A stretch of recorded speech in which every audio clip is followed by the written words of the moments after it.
As-tu déjà eu l'impression que tu avais tellement...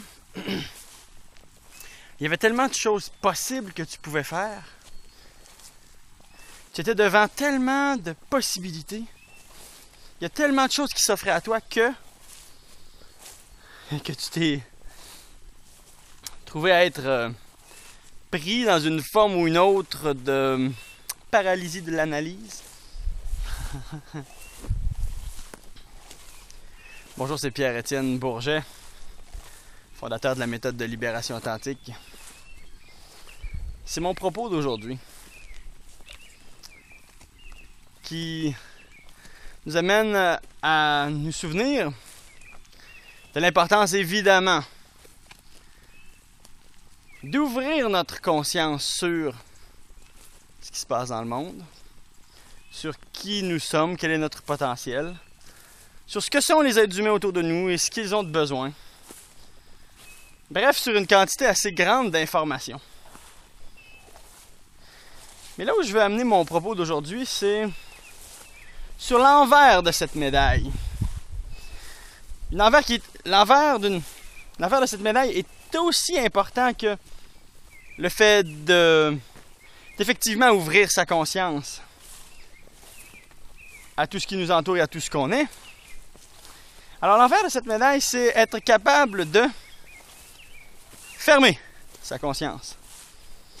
Et je sais que c'est un propos qui est à peu près pas repris dans la littérature de développement personnel, mais il est quand même un tout petit peu. Par exemple, lorsqu'on parle du focus ou de la productivité. C'est super important d'être capable de fermer notre conscience dans la même mesure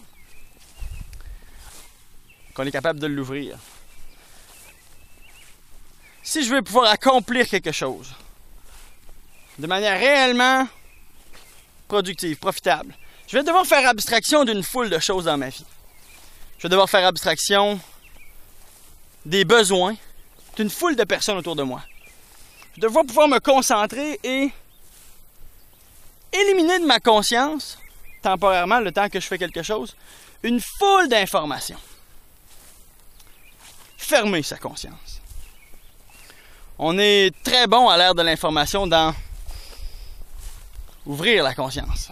S'ouvrir sur le monde, surtout, sur sa boîte courriel de 532 courriels du matin.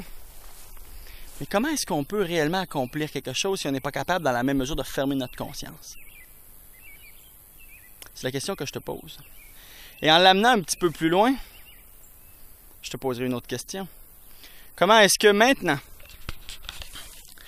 tu peux toi aussi fermer ta conscience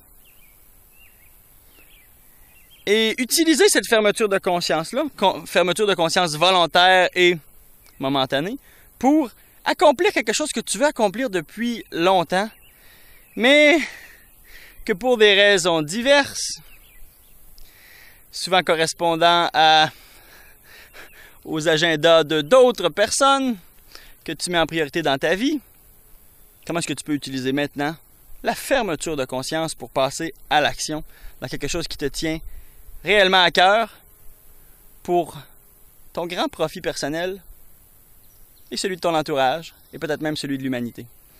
Alors aujourd'hui, comment est-ce que tu peux utiliser la fermeture de conscience pour te concentrer et passer à l'action?